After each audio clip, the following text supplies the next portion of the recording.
Salve a tutti ragazzi, benvenuti nel canale Segugio Garage, io sono Federico ed oggi vedremo come sostituire il filtro GPL fase gassosa nella Fiat Panda 169. Io vi mostrerò l'operazione su una Fiat Panda 169, ma questa operazione può essere applicata un po' a tutte le auto a GPL.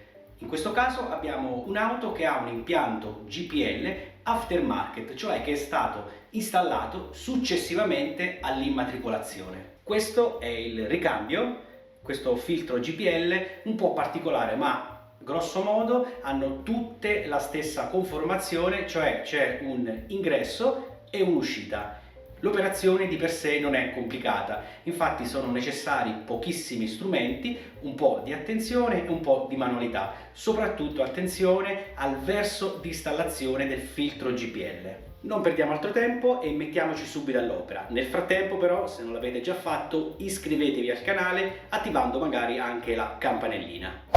Questo è l'impianto GPL della mia auto, qui vediamo il riduttore, detto anche polmone, e qui abbiamo il filtro GPL. Io toglierò la cassa del filtro dell'aria esclusivamente per farvi vedere meglio. Questo è il sensore di pressione, molto importante. Dobbiamo sapere che quando andiamo a fare il rifornimento GPL, all'interno del GPL ci possono essere delle impurità accidentali. Se queste impurità dal polmone raggiungessero gli iniettori, potrebbero a lungo andare portare a dei depositi e quindi a rovinare i costosi iniettori. Il filtro GPL ha proprio questa funzione, che è quella di bloccare tutte le impurità che potrebbero andare a danneggiare gli iniettori. Qui abbiamo il sensore di pressione.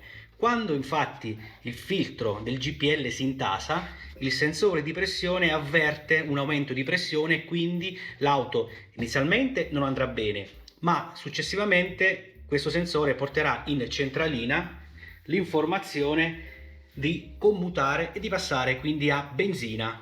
La sostituzione periodica del filtro GPL è quindi molto importante proprio per evitare danni agli iniettori. Viene consigliato usualmente di sostituirli ogni 15.000-20.000 km.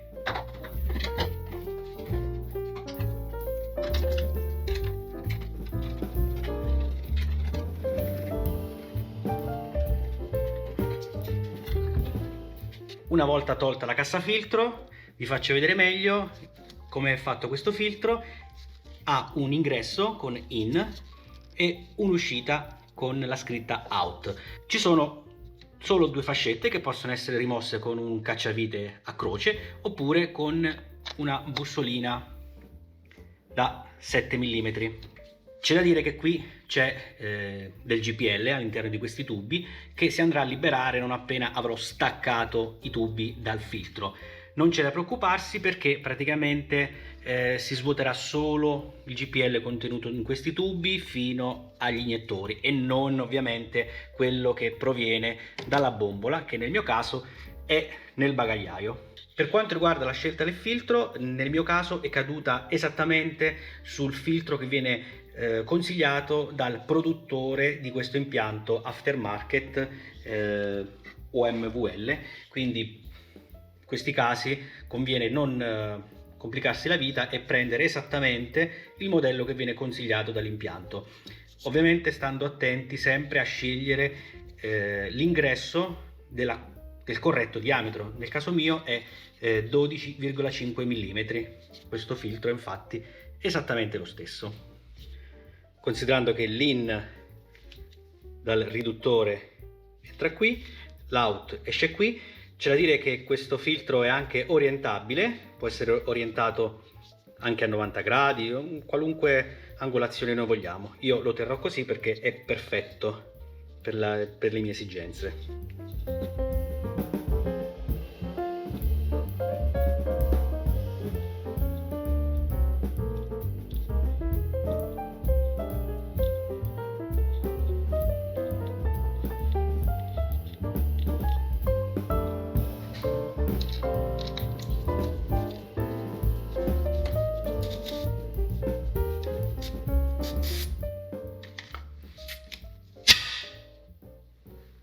Avete sentito il GPL che è uscito, ma è pochissimo.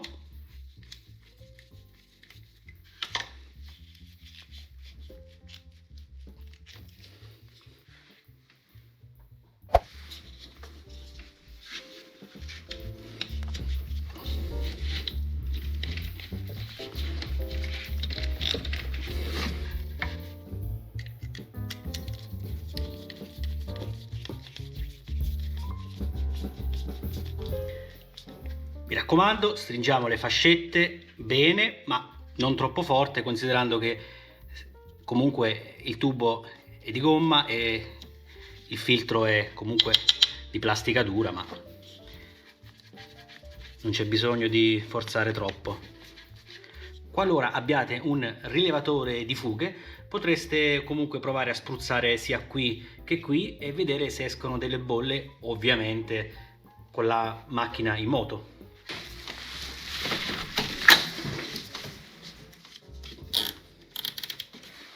Una volta rimontato tutto, non ci resta che mettere in moto l'auto e vedere se commuta perfettamente da benzina a GPL. Questa procedura può essere applicata anche a tante altre auto e a tanti altri impianti GPL, perché grosso modo il funzionamento è sempre lo stesso. Dal riduttore vediamo il tubo che va verso gli iniettori e lì troveremo il filtro GPL.